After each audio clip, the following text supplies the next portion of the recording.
50 మంది కూడా వాణించాడికి బాట లేదంటే అనాలి. పక్క 10 ఫీట్లు ఇచ్చాము ఆ పక్క చేసుకోమని అన్నాడు. ఎంత బాగా నోటికొచ్చినావు నీకు.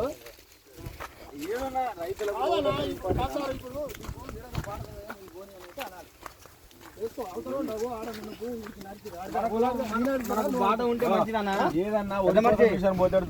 మనకు బాట ఉంటే డిమాండ్ వస్తుంది. వరి కోత మిషన్ పోయేటట్టు చూడాలి. అందరికి ఉండాలి.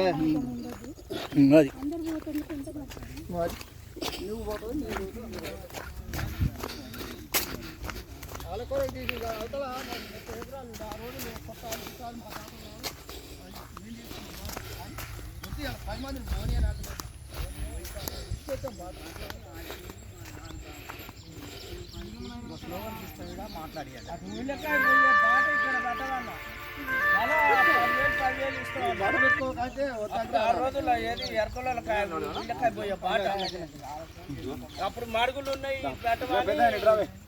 ఇచ్చేసి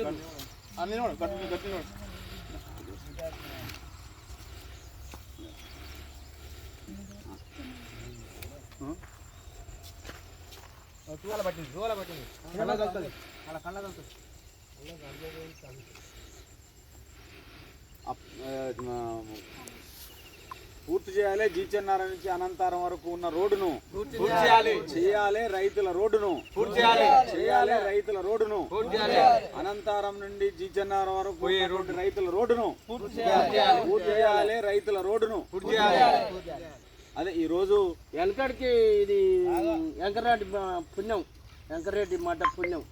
దాని నుంచి అక్కడ మట్టి పోతుంది. దాని దాకా ఏది మెట్టు సర్పంచ్ది పుణ్యం సార్. ఇది అందుకే ఈరోజు మీ పుణ్యం అన్న కావాలి.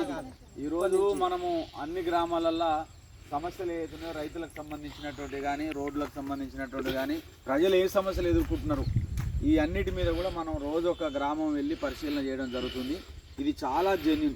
ఎందుకంటే రైతులు ప్రతి ఎకరా కూడా ఇవాళ వరి వచ్చింది. వరి అన్నప్పుడు వరి కోత మిషన్ పోవాలి, ట్రాక్టర్ పోవాలి, రైతులు కూడా పోవాలన్నప్పుడు మొత్తం రోడ్డు పాడైపోయింది. అసలు నడవడానికే వీల్లేదు. ఒక ట్రాక్టర్ నిండా ఓట్లు వేసుకొని పోతే దిగబడి పండాల్సిందే.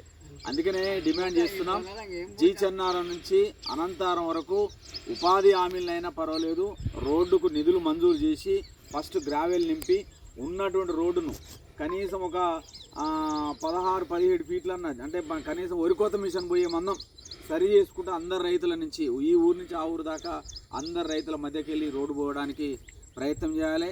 ఇది సిపిఎం పార్టీగా మేము జిల్లా కలెక్టర్ గారికి, అదే రకంగా అధికారులకు, పీడీ డిఆర్డీఏకి సంబంధించినటువంటి వాళ్లకు, ఉపాధి హామీ వాళ్ళకు కూడా విజ్ఞప్తి చేస్తున్నాం.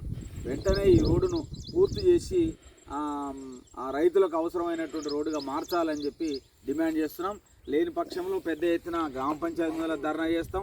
అవసరమైతే కలెక్టర్ దగ్గర కూడా వచ్చేటువంటి అవకాశం ఉంటుంది. కాబట్టి వెంటనే ఈ రోడ్డును పూర్తి చేయాలని చెప్పి మేము కోరుతా ఉన్నాం.